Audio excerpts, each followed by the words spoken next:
In my mid-20s, I was employed at a nearby pizzeria. It was merely a modest delivery service with a few dining tables inside. The food wasn't that good, to be honest. The fact that the establishment was open around the clock meant that people who weren't sober would typically visit throughout the night, which made it truly unique. I didn't mind working alone most of the time. To be honest, I liked it better. Making any of the meals wasn't difficult, and when it took a while, I could typically do whatever I desired while biding their time. To begin with, this night was just like any other. At 9 p.m., I arrived and assumed the role of day manager. There were no unique tasks or anything I had to do that evening. I was also ready for a relaxing evening because it was a Tuesday. I set up a few of the back workstations and simply awaited any orders. In the following few hours, I had a few clients, but after that, everything fell silent. No calls or walk-ins. I spent the entire time scrolling through my phone while sitting in a chair at the rear of the kitchen. However, I heard the bell by the door ring at around 1 in the morning, as it did each time someone opened the door. I stood up and made my way to the front counter, but as soon as I saw the main room, I halted. There was no one inside. I stood there and glanced around, but nobody was there. As I continued walking, a brief smile appeared on my face, up and double-checked to make sure no one had entered. I thought it was humorous, like if my brain was playing tricks on me because I was so accustomed to hearing that sound all night long. I returned to my chair in the kitchen, certain it was nothing. I honestly didn't consider it, not at all after that. Before I heard the bell ring once more, there were no calls or clients for the next 15 minutes. I knew I heard it this time because I wasn't even viewing a video. I stood up and entered the main area, but I paused in bewilderment once more. There was no one inside. After a moment, I approached the front door, opened it, and peered up and down the sidewalk that ran the length of the building. Not a single automobile was in the parking lot, and nobody was out there.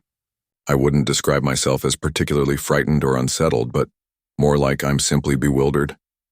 I briefly fiddled with the door to see whether it would ring without opening, but it didn't appear to. I had no idea how to handle this, even though it was incredibly strange. I spent at least half an hour up front, waited for the door to ring once more, but it never did. I returned to the kitchen as a result. The slowest part of the night was always between 2 and 3 in the morning. Not surprisingly, after I entered, only a few minutes passed before the door rang once more. I remained seated and listened for anyone this time. "Hello, is someone out there?" I yelled just to be sure, even though I didn't hear anything. I received no reply. I assumed it was only the door, doing whatever the hell it was doing. I chose to ignore it, stay put, and carry on using my phone. After that, for an hour, there was not a single consumer. In other words, the last 3 hours were essentially meaningless. It was 4 in the morning.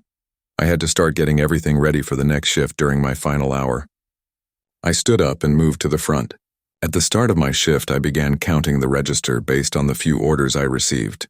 However, I had an odd feeling when I was there. There was just something strange about it. I felt like I was being watched or something as I kept glancing up at the empty room in front of me and back at the kitchen behind me. You know, with the door and everything, I assumed it was simply the peculiarity of my night. I was so relieved that my shift was about to end. After a few more minutes, I heard a bump on the floor behind me. I felt a shiver run down my spine as soon as I heard what sounded like a boot stepping on the ground, and I swiftly turned around. I sensed I can no longer breathe. I was only 5 or 6 feet away from a man. He was dressed entirely in torn black clothing, with a sweatshirt covering his face up to his eyes. His eyes were sunken and bloodshot. I'm not sure. He was obviously not rational at the moment, regardless of whether he was intoxicated, high, or anything else. Then I noticed that he had a knife in his left hand. He was holding it so fiercely that his knuckles were white. I tried not to aggravate anything by remaining still. However, following a few seconds he was just staring at me and not moving. So I decided to say something. "Hey, pay attention. The register is where you may get the money." I will remain silent. I tried to say anything I could to get out of this situation, so please just let me go. Still gripping the knife, he simply stood there, and staring with that 1,000-year gaze. To be honest, I think the fact that he was obviously not your typical guy made me even more afraid. What he might do was unpredictable. He was at the back of the L-shaped counter I was standing at. I would thus need to sprint a few steps in his direction and around the counter, then back to the front door. He's about 5 feet away, so if I attempted, he could easily grab me or attack me. I chose the next best course of action. I practically jumped over the counter, I suppose it sort of worked, but it wasn't very attractive. I crashed into the earth and stood up. With an expression of overwhelming bloodlust and hatred, the man was already running towards me. Just a few seconds after I bolted out the door, I heard him do the same. I couldn't even attempt to get inside my car, which was behind the construction. I simply kept running till I reached the road, hoping that a car would pass by and offer assistance. However, he eventually gave up on pursuit. I was too preoccupied with running to glance back, so I'm not sure when. I made a police call and awaited their arrival at the road. About 5 minutes passed. The man had left, but I assumed that after pursuing me, he returned to the store and completely destroyed it. After destroying everything, he went out the back door and scraped the side of my car with his knife. He was probably observing me from a distance via the shop's windows and using the entrance as a diversion in an attempt to enter covertly. To be honest, everything worked flawlessly, which makes me feel quite foolish. Additionally, it's really unsettling to know that there was around an hour between. He was most likely lurking inside the store the entire time between the last time the door rang and when I saw him. However, I had no idea who he was, so it's quite odd. His behaviors looked strangely aimed at me, but I honestly assumed he was simply some random person. Perhaps it was simply the wrong location, something like wrong time. I'm not sure. He was never located. After that, I didn't work there for very long since I was afraid he could return. I was working 2 jobs a few years ago in order to accumulate money for a condo. I worked a steady 9-to-5 job, but whenever I had free time, I made deliveries to supplement my income. In fact, I discovered that doing deliveries every day after work may take up to 30 hours a week. I began this evening after receiving 30 as dinner time. To be honest, it was a fairly good night. Many good orders with good tips were coming in. In all honesty, I ought to have given myself a break by taking the remainder of the evening off. However, I was avaricious. I continued to work in the hopes of continuing to receive lucrative orders. It had slowed down significantly by 11, and my most recent orders were mediocre. However, I really wanted to finish on a positive note. I continued to drive about till one appeared that was passable. When one finally did, I accepted it right away.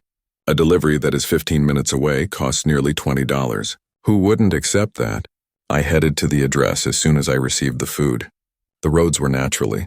The travel there was easy because it was calm and deserted at this hour of the night, but it led me to a woody area of town where I had no idea there were residences. However, I checked to make sure I was headed in the right direction multiple times. It was on a well-kept gravel road heading into the woodland when I reached the last turn. I traveled a short distance until I came to a gate. It was one of those little ones with a chain connecting the 2 pillars on either side of the walkway. However, the chain on these was not up, so I passed by in my car.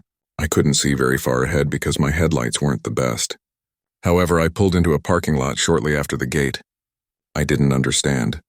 Without a doubt, it did not lead to a house. After pulling into a spot and putting my car in park, I gazed around through my windows. On one end was a sign. It was a woodland preserve. I had previously made deliveries to parks and other locations, but I always assumed that forest preserves were closed at 8 or 9, and I couldn't find somebody to deliver the order to. My phone rang just as I was beginning to wonder what I was expected to do here. I picked up the customer. The voice on the other end was a deep masculine voice that was so rough and gruff that it was nearly impossible to comprehend them. He inquired if I could see him after claiming to have noticed that I had parked on the map. No, I replied. He replied that he was camping down one of the trails with some friends and that if I walked a little closer, I should be able to see a campfire. All right, I replied. The huge tip was likely due to the realization of this. I did tell him that I believed the forest preserves were closed, but he clarified that on some days, overnight camping was permitted. I wasn't very fond of the outdoors. I didn't know any different. He wouldn't need to lie, in my opinion. After turning off my car, I grabbed his food bag and got out. I soon realized that I needed to use my phone as a flashlight to see where I was going because it was so dark. At least I couldn't get lost because there was only one trail that led out of the parking lot. I began to move. Outside, it was incredibly silent. I thought I would hear the guys laughing and chatting in the distance, but I didn't. It was only the breeze, crickets. Then I noticed the light, an orange flame that was flashing and blazing in the treetops. Strangely, though, it was neither directly off the side of the path nor on it. It was surrounded by trees and far out of the way. I was unable to see very far. I started heading directly to the flame instead of following the trail to see if there was a direct route to it. Things were becoming increasingly bizarre as I approached. I didn't hear any voices to start. Second, as I drew nearer, I failed to see anybody. In the middle of nowhere, there was only a tiny campfire. Nothing at all, not even tents or chairs. Before I could even say, "What the hell?" Under my breath, I heard a stick shatter from someplace in the trees. I snapped my head in the direction of the noise. Someone was there, but they were too far away for the light to reach, and the dim figure I could make out was still, as if they were attempting to blend in. I was very uncomfortable. "I'm the delivery driver, hello. I'll simply place your order here," I shouted and dropped the bag. They abruptly made the decision to approach me and reveal themselves like I did. The man had a scruffy beard, dark hair, and was quite tall. He said he didn't notice me approaching and apologized. That same deep, gruff voice from the phone was there. He seemed to be faking his smile, which was unsettling, and it was odd that he didn't reveal himself until he realized I had seen him.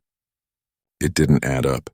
I tripped over a couple words, but I simply made the decision to turn and flee as he drew nearer. He repeatedly called out in this eerie, overly kind voice, telling me that he had money for me and that I should come back. I kept going till I reached the automobile. I fumbled with my keys in my unsteady hands as I hurried inside to switch it on. I had to apply my brakes forcefully after backing out and pulling back onto the gravel path. The escape was now blocked by the chain that was fastened across the pillars. I gazed at it for much too long, attempting to determine whether I could escape and unlatch it or do something. Then I heard footsteps approaching from behind my vehicle. I didn't even glance. I simply made it around the pillars and floored it onto the grass. There was a small ditch very near, so it was a tight fit. The sides. My automobile would have slipped down and possibly became stuck if I had made a mistake. I drove off as soon as I was back on the gravel. I had no idea what there was back there, but I was foolish not to notify the police, even though I believe that if I did, they probably would have vanished long ago. After doing some research the next morning, I discovered that the woodland preserve I was visiting actually closed at 8 p.m. and never permitted camping or campfires. In my opinion, that validates I was in a terrible predicament. I'm not sure what he planned to accomplish, and it still bothers me to consider what might have occurred in the woodland that night. I'm employed at a data center. It's located in a tiny warehouse. All I have to do is keep an eye on a monitor to ensure that every system remains operational. If something goes wrong, I go to the operating rooms to usually simply give it a brief restart. It's a really easy and straightforward task. Additionally, since it's just me and it's overnight, I can essentially do anything I want as long as I'm continuously monitoring the state of every system. However, I'm sure you can realize how dull things can get at times. I had already given quitting considerable thought on multiple occasions by the time this occurred, but I forced myself to persevere. In any case, I drove to the office this evening at my customary 10 p.m. There were never any cars or people nearby because the building was at the end of a long road and backed up to trees. After parking, I made my way to the office. I spent my whole shift binge-watching a Netflix series this week. I quickly set up my laptop and began watching my show after checking the machines a few times. For the record, during my shift, there are typically no trips in any of the systems. There's less of a load because it's overnight. Everything, making the likelihood of anything happening lower. There might be an outage twice a week, but it would only affect one system, which I could easily restart and get back up and running. I believe I only finished 2 episodes of my show. After 2 hours or so, I noticed a notification appear on the screen. A system's connection was lost. I stopped the show and stood up. I made my way downstairs and down several hallways before arriving at the massive storage space that served as the data center's central hub. The space was filled with enormous rows of shelves. There was a row and section number on the notification I received. I moved to the right section by walking down the aisle. It was the portion in the far corner in the last row, and oddly, the reason it was down was rather clear. There was an unplugged main power cable. It appeared to have been pulled on or fallen out as it lay on the ground in some way. I had no idea how that was even feasible. I had never witnessed a heavy-duty cable fall out like that in all the years I had worked there. It simply doesn't occur. Whatever the case, I plugged it back in and restarted the computer. Everything was back online and appeared to be operating as it should. It did, in fact, simply wiggle out of the sockets, which was the obvious and essentially the only alternative explanation. Perhaps it just so happened to fall out tonight after gradually shaking out over time. While I was down there, I quickly browsed the other aisles to see if there was anything interesting. I then began walking back through all of the hallways and returned to the workplace. I heard a strange sound while I was in one of the hallways. It like a hefty door pounding shut in a doorway. Given that there were no other sounds throughout, it seemed a little unsettling. Construction. Regretfully, I was unaware of the remainder of the warehouse's layout. Therefore, even if it was a door, I couldn't tell which door it was or where it was. Additionally, even though it sounded like a door, it might have been anything different. This warehouse was enormous. Additionally, the metal pipes would frequently thump or flex and creak in the walls. I had never heard that particular sound before. I returned to the room and took a seat. After checking the systems once more, I carried on with my performance. After just a few minutes, I had just finished one scene when I heard what sounded like a couple of hurried footsteps scuttling across the hallway beside me. Despite having a brief jump scare, I stood up, opened the door, and peered down the corridor. It sounded like it was right outside the office I was in, but it was nothing more than an empty hallway with a door at the far end. I was aware that if I didn't glance around, I wouldn't be able to stop thinking about it. I approached the conclusion and unlocked the door. I just noticed the door on the other end closing as if someone had just passed through it when I turned to look down the next hallway. Now my heart was racing. I approached the door with caution and opened it. This one opened into a corridor with several office doors. "Is there anyone inside? Hi there?" The hallway reverberated with my voice. I stepped inside a couple times. The silence seemed unsettling. There was not a single sound in the entire building. Did they conceal themselves in one of these offices? I became really uneasy as that idea began to cross my mind, and I made the decision to stop walking down that hallway. One of the office doors next to me opened as I made a single step back toward the door. I only managed to get up before I turned and booked it out of there. I caught a glimpse of a man sprinting out of the dark chamber. As I reached the next hallway and entered the staircase, I could hear his footsteps echoing behind me. I took the fire exit door and simply fled since I didn't want to take the chance of becoming stuck. Outside into the parking area. I started phoning the cops as soon as I was near my car. However, the person within didn't pursue me out the same way. The police arrived really quickly and thoroughly searched the entire building. It took almost 30 minutes, but the man had left. Most likely, they fled into the woods behind the building using various exits. But the fact that he was there clarified a lot. The wire that was the man most likely ran into the corner part that had been disconnected earlier in the evening, while creeping about. In order to determine how he entered and whether he took anything, the organization I worked for conducted a thorough investigation to examine security footage. I didn't obtain a lot of information about it, but since I'm not permitted, I believe it's rather obvious that whatever he was in there for, he obviously didn't want me to know, and was probably trying to keep me from revealing his identity, how he would have. I'm lucky not to know what was done after guiding me through the hallways.